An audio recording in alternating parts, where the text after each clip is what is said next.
7 o'clock, and I'm going to call the meeting on Middleton Plan Commission for February 8th, 2022 to order. And the first item is the roll call, Abby. Bruce, Here. Paulson, Paulson. That's Oh. Kurt Paulson. we see you, Kurt, but we can't hear you.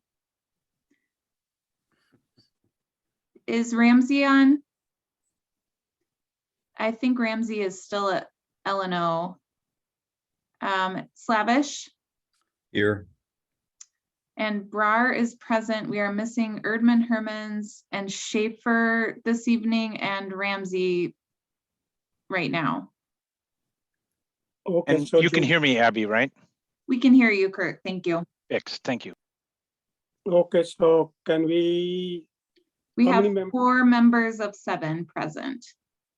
so can we actually, is that considered a quorum or not? Yes, it is a quorum. Okay, all right. Okay, so the first item is the approval of the minutes for the Plan Commission minutes of January 25th, 2022. Need a motion to approve. Motion to approve. Slavish will second. Okay, any changes, question, comments? Okay, all those in favor of the motion to approve Plan Commission minutes of January 25th, 2022, say aye. Aye. Anyone opposed? Motion passes unanimously. We are on to item number 1, set a public hearing date of March 8th, 2022 for a rezoning from R2 to Plan Development District. General implementation plan to allow for construction of 4 buildings, duplexes and laundry efficiency, 7107 to 7109 University Avenue. Abby, you want to say a few things? Or? No, well, I can just give a brief overview. There is a 10 unit that exists on the site now. And there is also 1 single family home. And the proposal is to rezone the entire site to Planned Development District, which would enable the owner to tear down the single family home that exists on the site, add 3 twin townhome buildings. So for a total of 6 units fronting on University, and then one additional studio on the southwest side of the property, and then add a laundry facility to serve the 10 unit building that would remain. And we're just recommending to set a public hearing, and Commissioner Bruce is abstaining from this vote.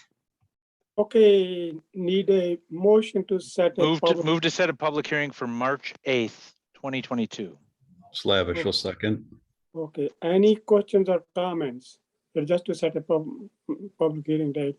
Okay, all those in favor of setting the public hearing date of March 8th, 2022 for rezoning from B2 to, zoning from R2 to Planned Development District, general implementation plan to allow for construction of 4 buildings, duplex and laundry efficiency. This is at 7107 to 7109 University Avenue. Say aye. Aye. Aye. Anyone opposed? Motion passes unanimously, and Brandy Bruce was abstaining. All right, we are on to item number 2. Again, others set a public hearing date of March 8th, 2022 for general implementation plan amendment for rezoning to allow for renter-occupied townhomes in addition to owner-occupied conservancy bandits 2411, 2413, 2415, 2417, and 2419 Parliamentary Street. Abby. Yep. When this Planned Development District project was approved, it included quite a bit of city participation. It was land that was owned by the city. There was a competitive process that was held to select a developer. We had 2 competitive proposals. The city council reviewed them and selected T-Wall. And this is the project. It's the Conservancy Bend development, which includes an 84-unit apartment building that's constructed and is being occupied by tenants, And then it included a plan for 3 separate buildings that would have 19 owner-occupied townhomes. And the owner-occupied component was clearly stated within the general implementation plan, which is the zoning document for this property. And so we believe that the GIP does require owner occupancy of the townhome units. Only one of the 3 buildings has been constructed, and the developer has reached out to the city, and they have actively been trying to market these units for sale.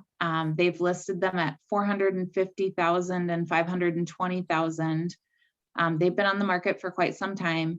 They've been unable to sell any of the units in the building that has been constructed. And they have indicated to the city that they wouldn't plan to proceed with constructing the remaining buildings either without the ability to rent out the units. Well, I got into it. Whoever is okay. listed as Racker, we can hear your comments. Please mute yourself. So our staff Well, I is, just got into it, so. Okay, who are, I'm muted. It's good. So our staff felt that the city council's review was pretty thorough, and the council's intent with the development was pretty clear. And so we indicated to the developer that they could request a GIP amendment, but that our staff wouldn't be supportive of the change. Ultimately, it's a decision of the Plan Commission and the council. So our recommendation is to set the hearing for Tuesday, March 8th at 7:05 p.m. okay. I'll make a motion to set the public hearing for March 8th at 7:05 p.m. Bruce, Ramsey, second. yes. Oh, Bruce, go ahead. Okay, all right, so, and then Ramsey was who, was it? Bruce, second.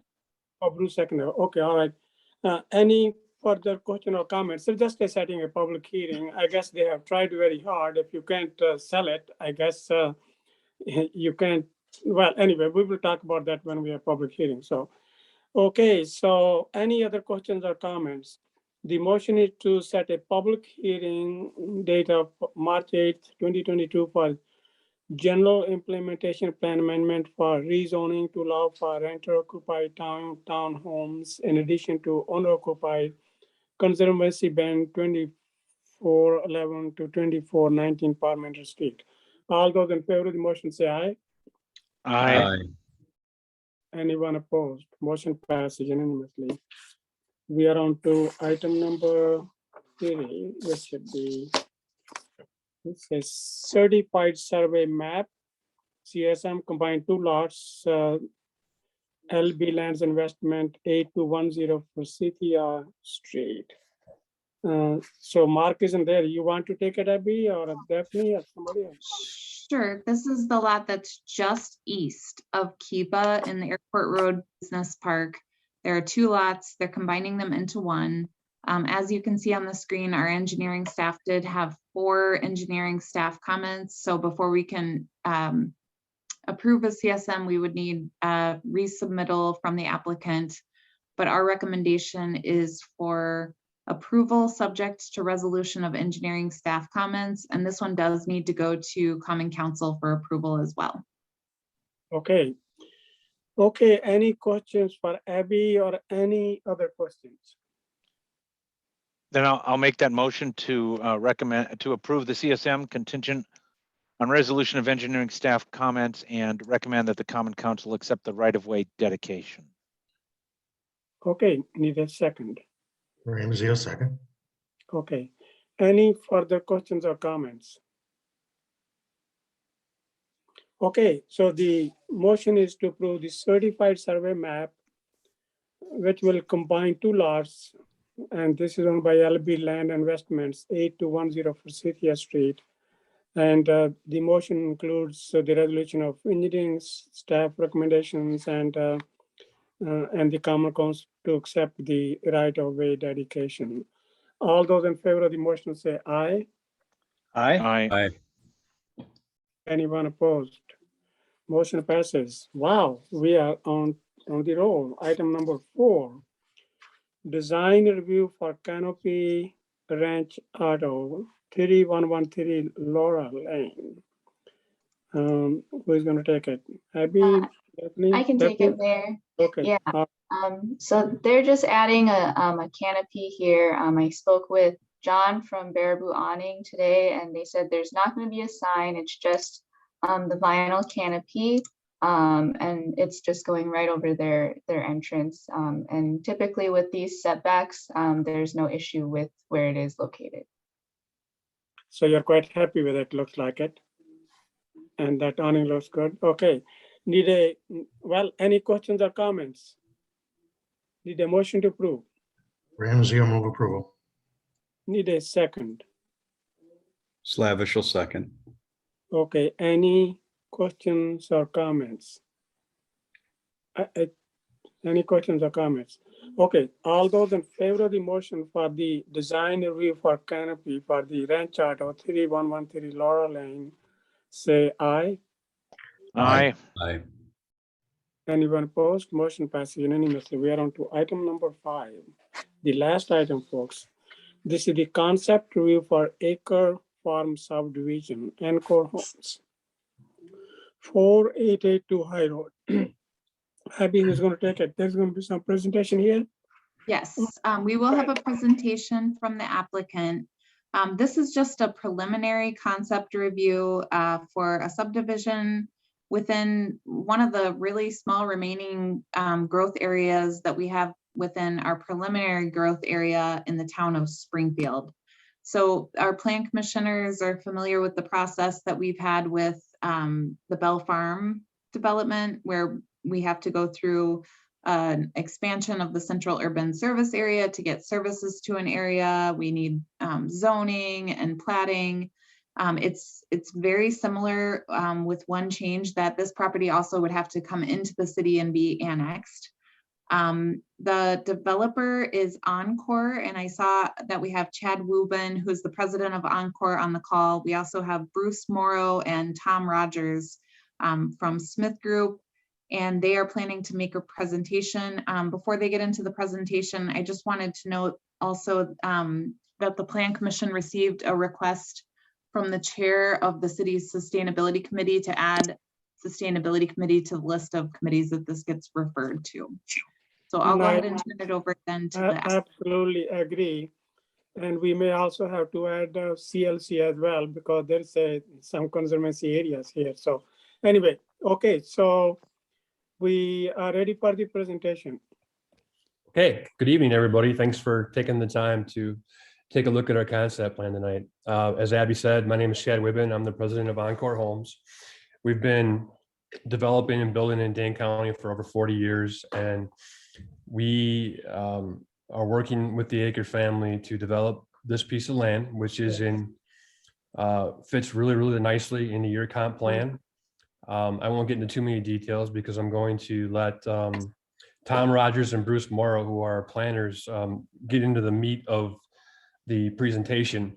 But I just wanted to let you guys know that in all the development work I've done, this one seems to fit really, really nicely with your comp plan and for your well planned out use for this area. With that, I'll turn it over to Tom or Bruce, whoever wants to take over, and let them lead the way. Thanks, Chad. I'm Tom Rogers with Smith Group. I'm a landscape architect and urban designer. Can you guys see my screen? Yes, we can. And I have to change that so you actually see the right screen.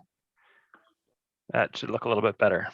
Yes, we can read a lot better. Yes, thank you. All right. Thank you very much for being here. Excited to talk to all of you. And honestly, I'm really excited to work with Chad too. When this project came forward, we just felt like it was a really good fit for what we did. And like he said, it fits really well within the community and the comp plan. I'm going to walk through a couple of just the preliminary, some of the city's drawings and some of the surrounding context with you. I'll walk through a little bit about some of our early considerations and then walk you through what we have as a conceptual site plan. We've had some conversations with the city, with Parks, with Public Works, and others. And we have some comments that we've heard. We're going to incorporate those into our next round, and we're looking to hear additional comments from you that we incorporate into that as well. So first of all, I assume people are familiar with where the site is. It's just to the west of Pheasant Branch, in this area outlined in red here, and just off of High Street. And I have to get this out of the way. High Street, Pheasant Branch. It's south of Balzer. It's about 107 acres or so altogether. It's this red outline right here. Oh, and you can't see it's this red outline that's right here. That is current, and the current comp plan is designated as planned neighborhood. So it would fit within this larger context right here. Looking at the site right now, it is farmland at the moment. It is the high point of the site is here. It's relatively flat and rolling. Water generally drains over to the west off of High and kind of works its way down to the south here. This diagram actually shows steeper slopes. Most of the site is pretty gentle and rolling. It has a couple steeper slopes, but even the steepest ones here we drove and were not a big issue. So we feel like we can really work with the land that's here. We did discover, and it was actually after we did our initial plan, when they went out for a preliminary look at wetlands, there's a potential wetland that's down in this southeast corner. So that's something we mildly suspected, but we think is a little stronger now, and we'll verify that as we move forward and incorporate that for sure.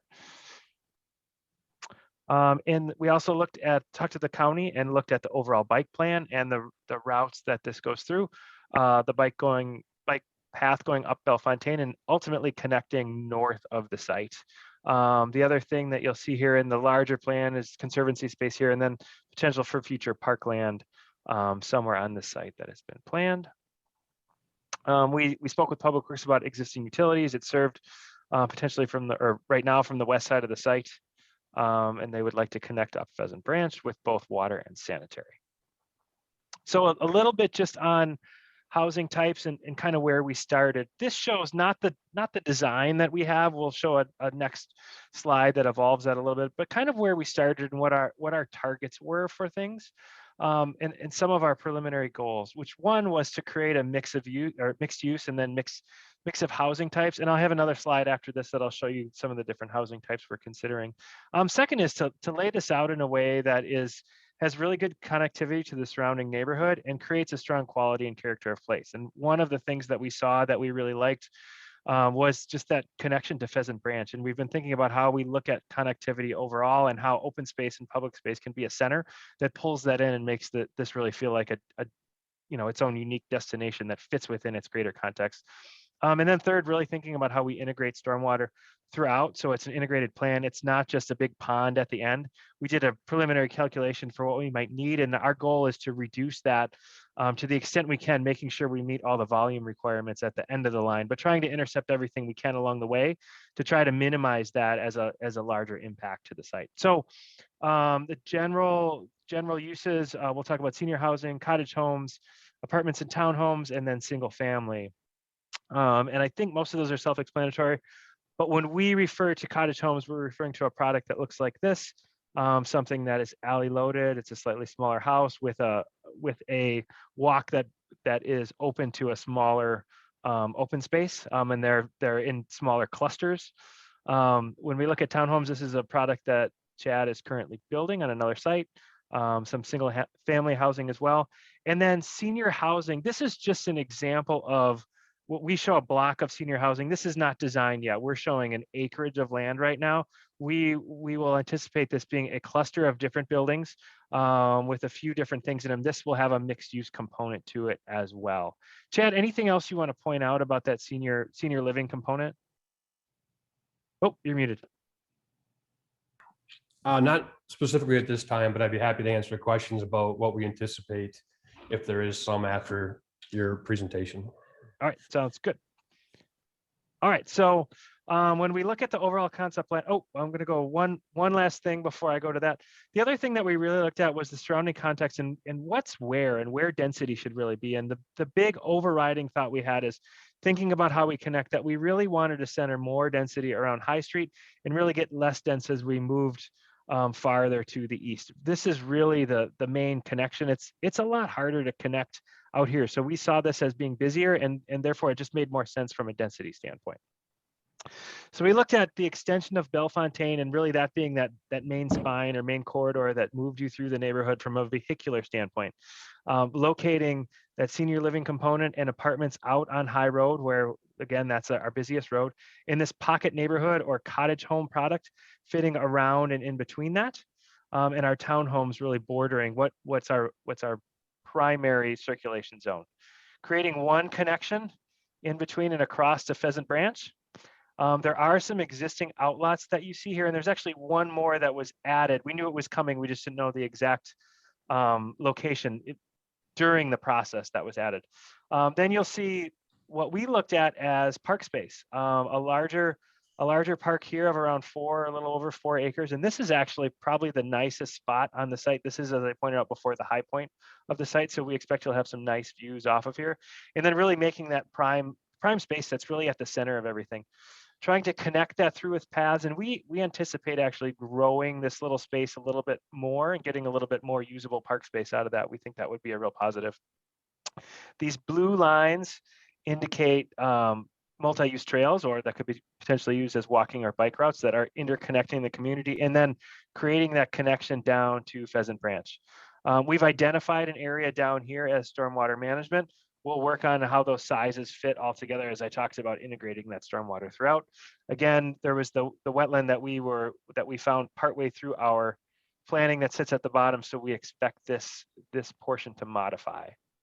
I will move on to one other slide, but one thing to point out here, there is also a utility easement that runs through right here. There's an overhead power line that runs through here. But other than that, there's not a lot of other things that are inhibiting us on the site. We're generally trying to work with the natural topography and trying to move our roads with those. Some of the comments we heard, making sure we keep a good variety of housing options, that was preferred. Limiting cul-de-sacs on the site. We talked about looking at how these could potentially connect through to additional development or future development. Making sure we have a high quality of parkland, which is something we're definitely seeking with that minimum size of 3 acres. So we'll look at balance of how this works and make sure that these are good central spaces to the community. Providing internal and external bike connections. That's something that's really important to us.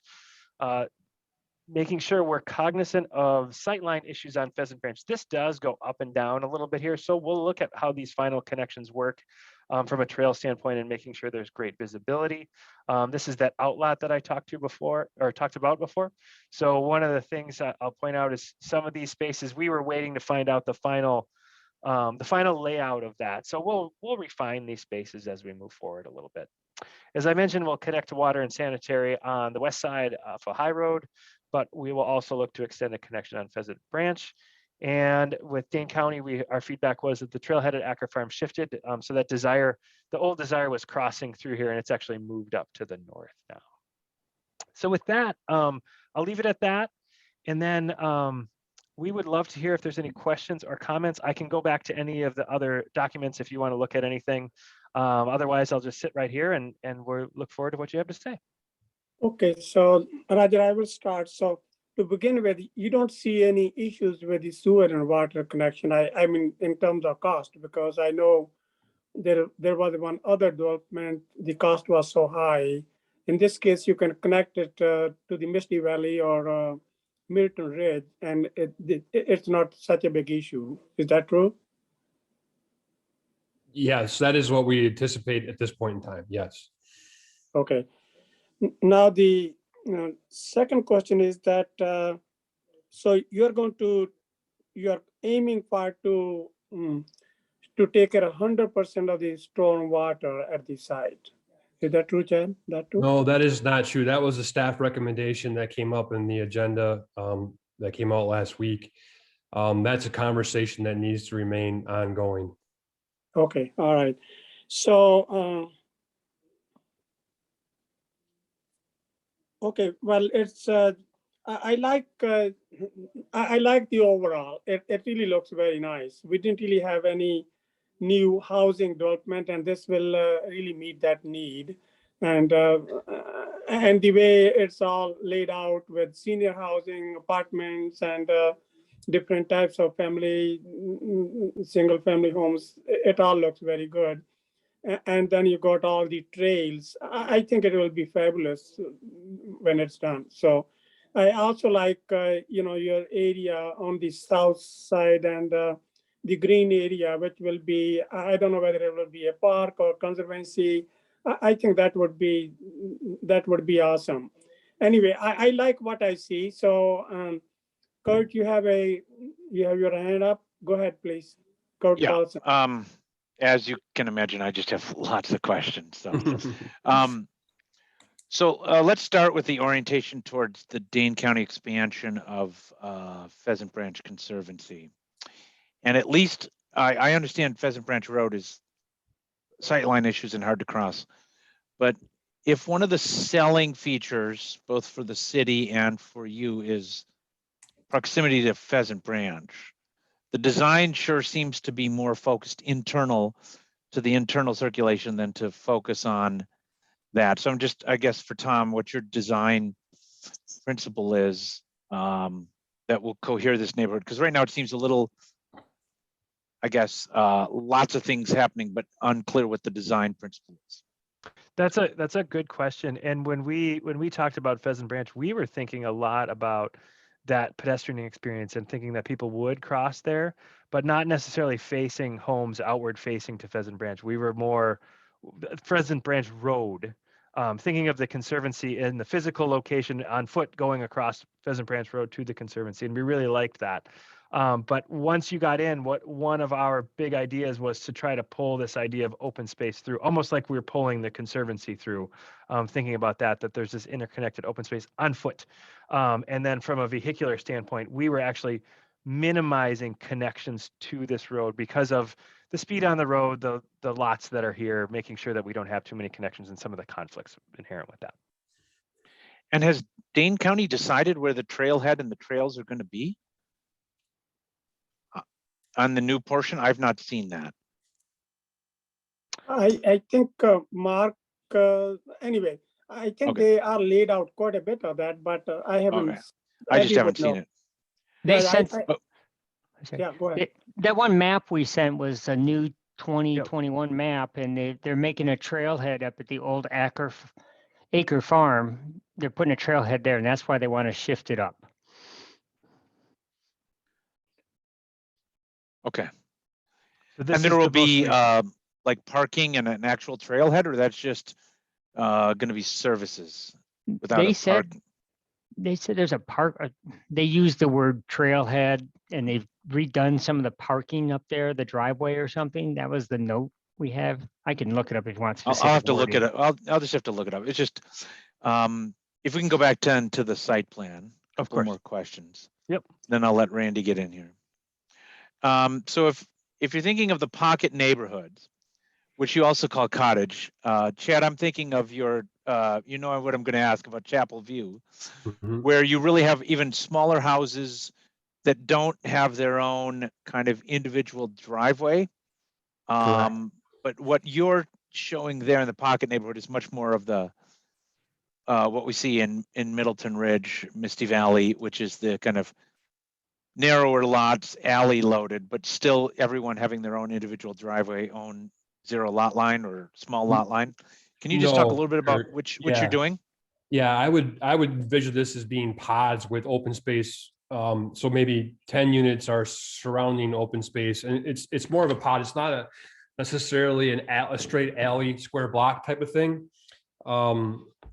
But it's numerous pocket neighborhoods within that yellow shaded area.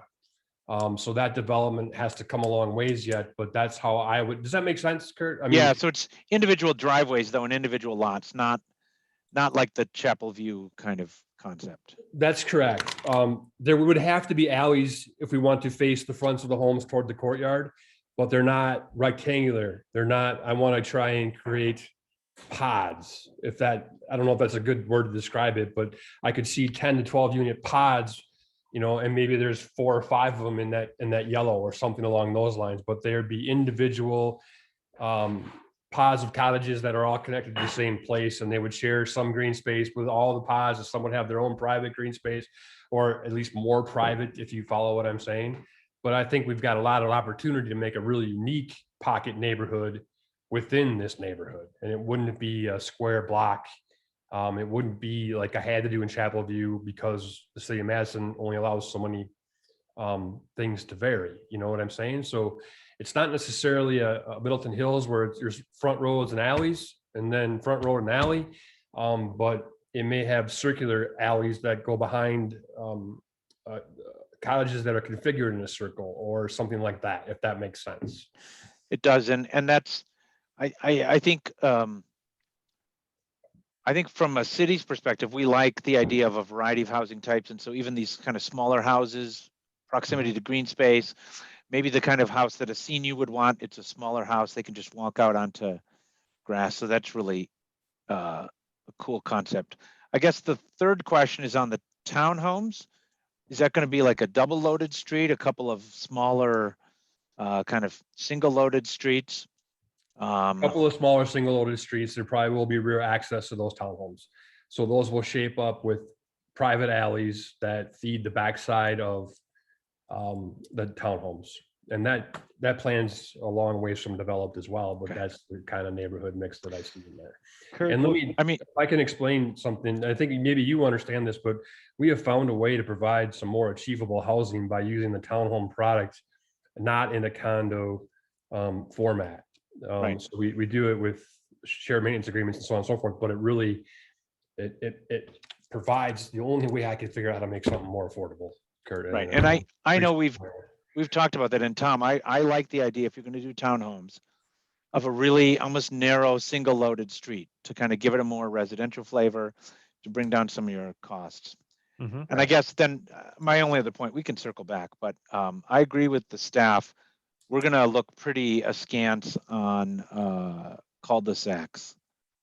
Doesn't seem to fit the character of the neighborhood or the, what's close to it in terms of Middleton Ridge or Middleton Hills. So, okay, we read that, we saw that note, we understand. Maybe I can get one, maybe. But anyway, we'll look at a different. We're looking for your input here, so that's great. We can work on that.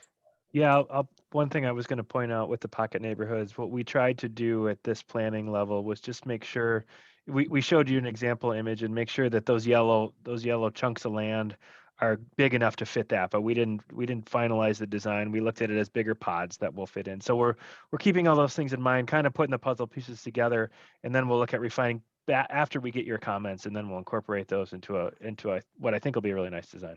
And I guess the only other comment then is for the single family, you're going to have a variety of lot sizes, or what's the average lot size that you're running right now? Well, they're running between 6,500 and 7,000 square feet. Okay. As it's laid out right now. That's going to change a little bit as we move some roads around, obviously. One thing I wanted to mention while you brought up the pocket neighborhoods, just I want to get this out there. The neighborhoods that we've developed, we do have seniors that move in, but we also have first-time home buyers. We also have divorced families that moved in. So we're trying to create a really unique neighborhood feel where maybe the senior on the end of the road is babysitting or doing daycare for the single woman on the other end of the road. And so far, it's working out really nicely. And so just on the single family side, if you look at Middleton Ridge, they have a variety of lot sizes, some that are as small as 4,000 square feet. And so kind of mixing those in different segments would be helpful, and that will get you more lots. So, okay, thanks. Yep. And also we have a zoning code rewrite that might give you some more opportunity as well. Randy Bruce? Can someone tell me just what the anticipated unit count might be for the 107 acres? I think we're at 650 roughly, Randy. Is just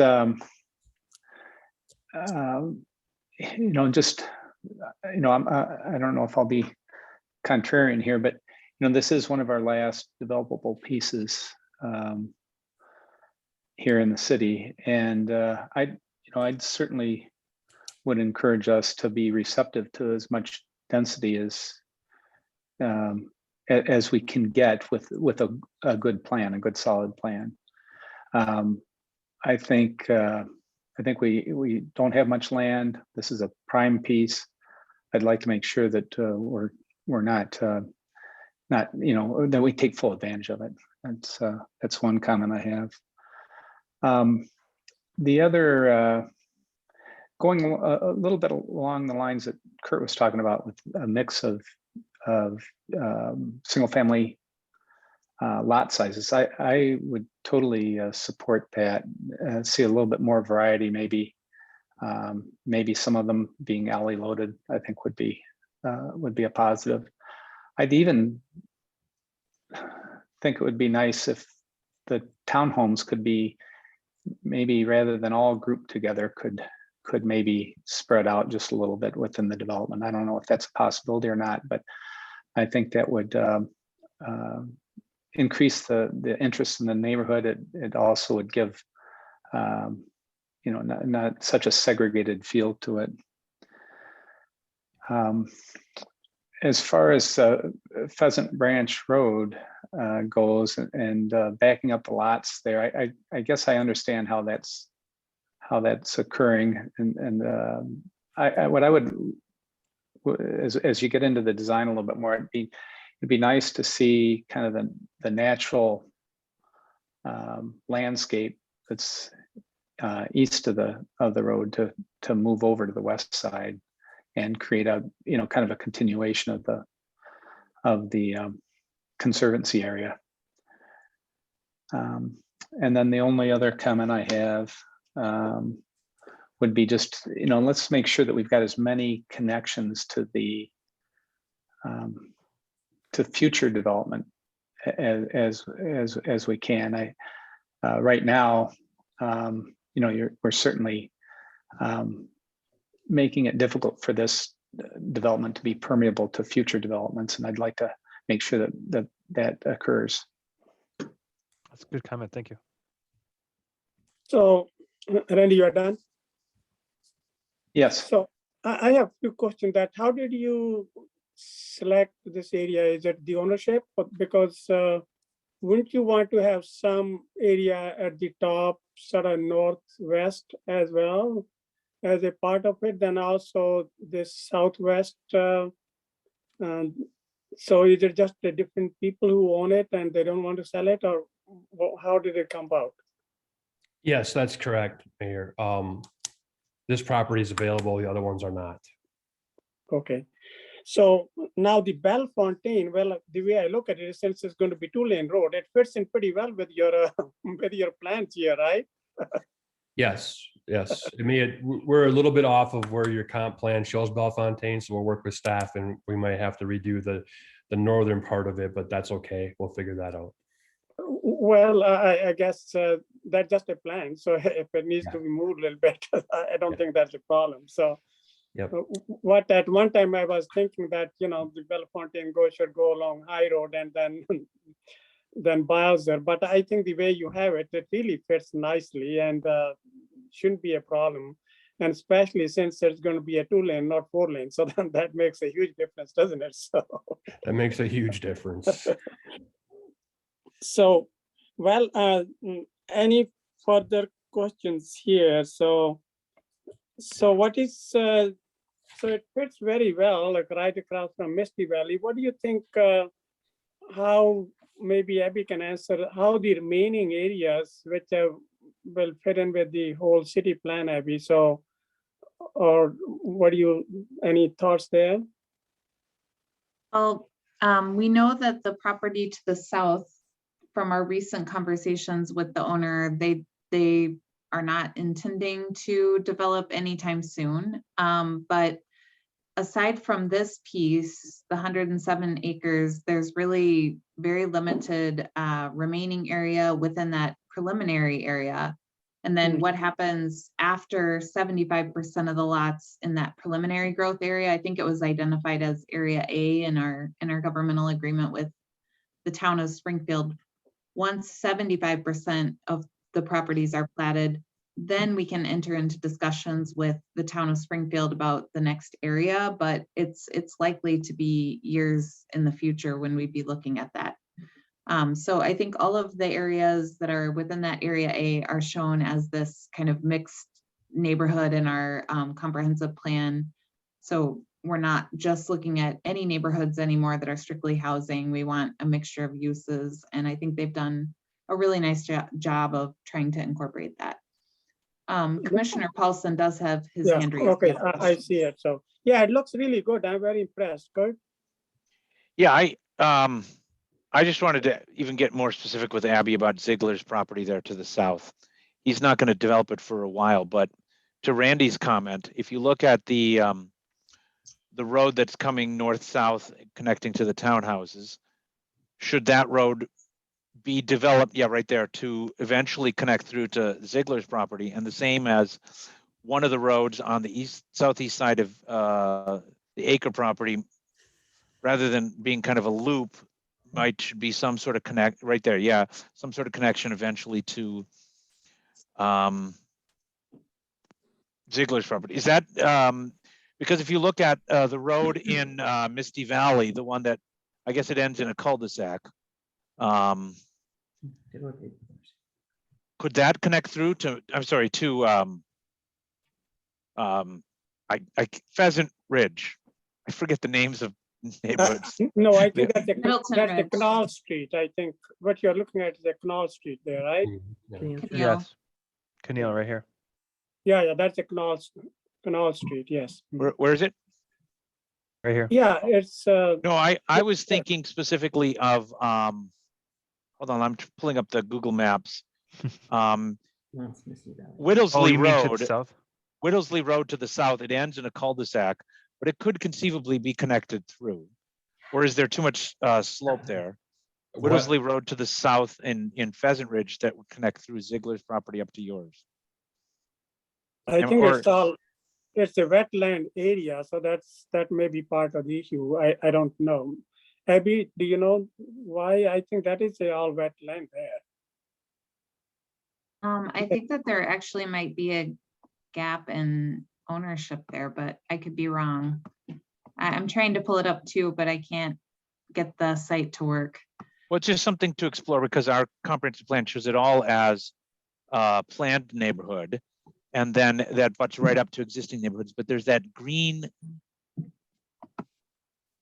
I can't see what that is on the plan. Is that a? I'm gonna help you out here. Hang on a second. That's a part of the town of Middleton, That green strip? that little green strip. This one, you mean? No, the the green green strip all the way horizontal. between High Road and Pheasant Branch. It's Mhm. town of Middleton. Oh, yeah, But that's right. What color is that on our comprehensive plan? I'm checking. Thank you, Susan. I don't understand what that is. There's a little town area there. It looks like ag and vacant, if I'm reading Well, that correctly. We should explore the possibility of connecting neighborhoods to the maximum extent practical internal to neighborhoods and not just on the arterials of High Road and Pheasant Branch. That, I mean, we'll just leave it at that. Yeah, we agree with you, Kurt. We don't have a problem with that. I know we're gonna have wetlands issues. We'll just show you where the difficulties lie in that area. It's not as easy as it looks on paper, I guess, the best way to Yep. put it. We can look Okay. at what seem like the most obvious connections from the information that we have now. Right. Susan, you have some questions? Susan West. No, I'm through. I wanted to comment about the, Okay, all right, Middleton. thank you so much. Okay, I don't see any raised hands. I need a motion to approve the design review. I can make that motion and recommend to the Parks, Recreation and Forestry Commission, Sustainability Committee, Water Sources, Pet Bike and Transit Committee, Public Works, and I would also like to add Conservancy Land Commission. There's some land there, I think, which maybe, I think they should also look at it. So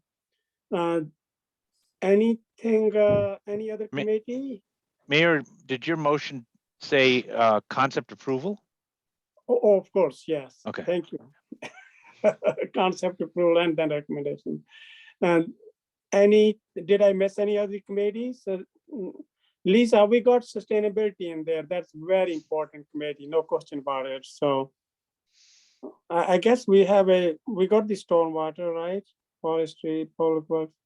Oh, yeah, we got the water sources, yes. Mhm. Okay, need a second.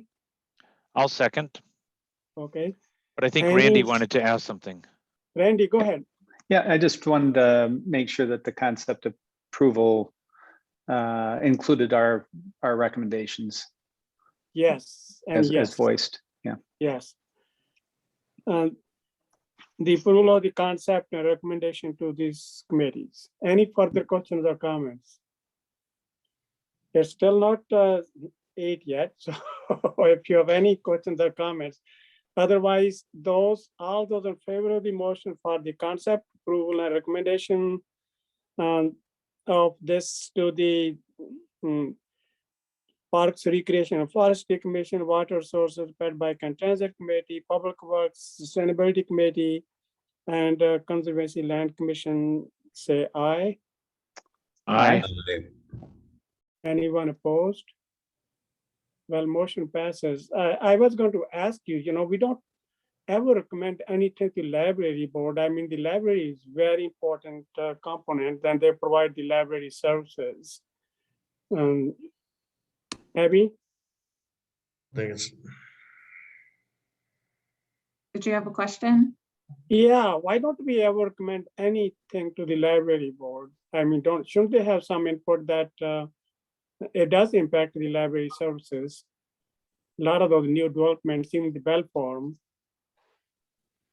I think they're mostly focused on the mission and vision of the library itself. They probably wouldn't be interested in commenting on development proposals. Okay. They were involved with our comprehensive plan overall, and they were able to provide comments on that. Okay, we need to talk to them because, this adds to this is an excellent development and they need the library services. We got to think about it. If we don't, it isn't going to happen.